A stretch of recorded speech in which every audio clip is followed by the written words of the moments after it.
Good afternoon and happy Saturday, everyone. Welcome to another episode of Spilling Tea. I'm your host, Tiffany Daniels. And yes, we are getting back to the Snake Oil Salesman series, but first, real quick disclaimer. For all the information that we go over throughout the duration of this series, you are going to find the pertinent links that we go over in these videos right up there in the description box. So should you like to comb through the information on your own, you're definitely able to do so. And it's also a way that we are best able to show our sources in regards to these videos. So you're definitely free to go ahead and do that. Also, trigger warnings real quick. This channel is marked not for kids for a reason. First off, I do use profanity. And some of the topics, like the Judge Rotenberg Educational Center, for example, that we cover on this channel can be particularly triggering. So if you do have a child that is 16 and younger and they watch the channel, parental supervision is advised, alright? Alright, where we left off last time. Still continuing with that interview. Do most people who exercise or just want to be healthy need to take supplements? Short answer, no. Most supplements have little to no benefit. The exception is when a doctor diagnoses a nutrient deficiency and prescribes oral or injectable supplements. Most of the time, a balanced diet should suffice.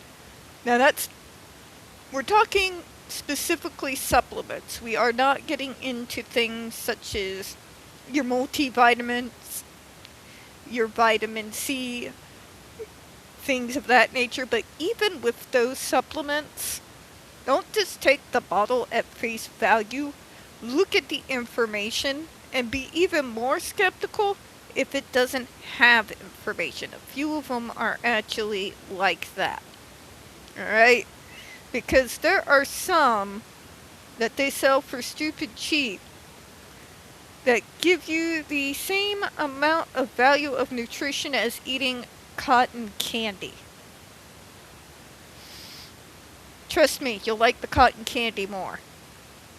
And as someone who's gone down the supplement rabbit hole and found me a happy medium by simply keeping an open communication with my primary care physician as well as the rest of my team, because even certain over-the-counter vitamins can affect how a particular medicine operates with you.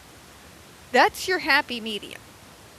There is a lot of this stuff that they sell that have no real value at all. In fact, you get more value from your day-to-day diet, like he is stating here, than you actually do with those particular types of supplements. Let's continue here. Elite athletes push, pull, and tear at their bodies and may see more benefits, but the list of effective supplements is very small. Supplements represent the quintessential quick fix, the ultimate perceived shortcut to health and fitness, hence why they're a reliable source of income. If you don't believe me, folks, think about the diet fads we've had. I remember the green tea extract, and the green tea capsules. Do you guys remember any of that? I do. And then a little bit later down the line, we had remember the apple vinegar? Remember that? Yeah. Little quick fixes that are not really quick fixes at all. If you do notice a difference, it could be because you've made a good change in your exercise or diet, and may not necessarily be the supplements. Of course, you can't ever really leave out the placebo effect as well. Or the fact that a lot of times our minds do crazy things that make us see what we want to see, whether they're 100% accurate or not. Again, why it's important to have open communications with your doctors, or in case you're someone like me, you have a team, so that everybody knows what's going on.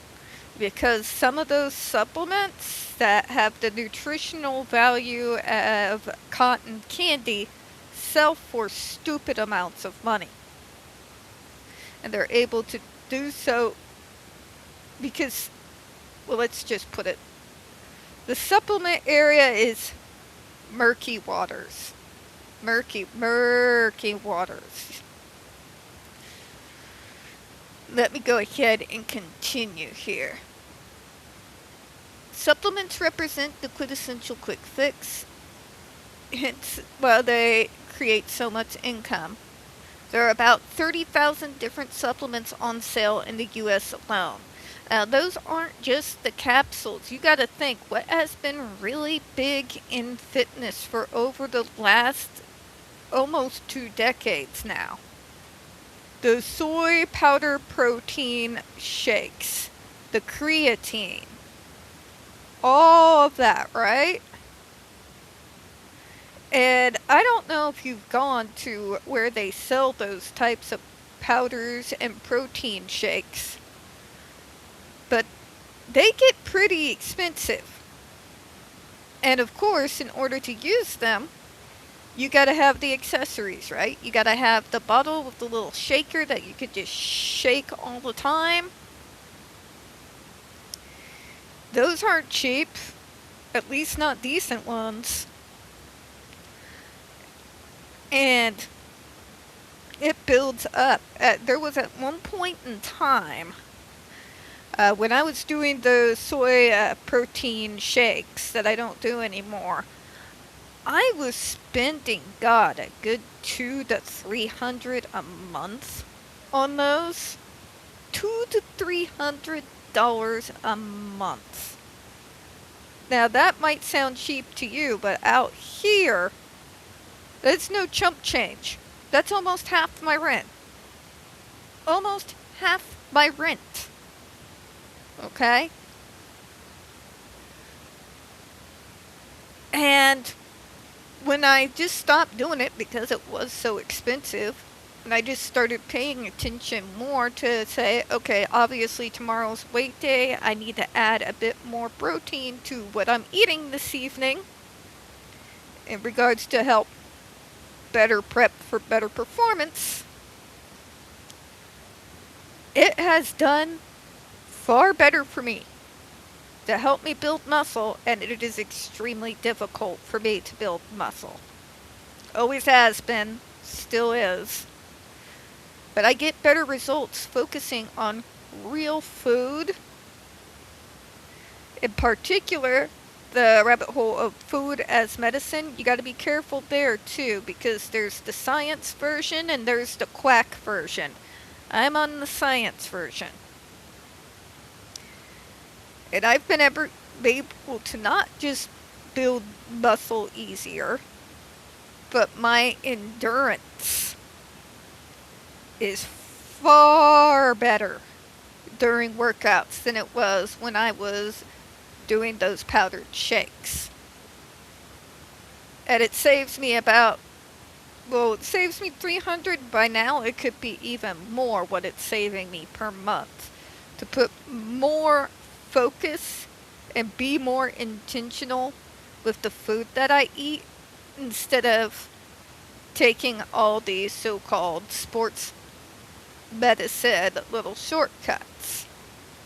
Because the reality is, those powders did not assist me in building bigger muscle. I'm not sure what they did, but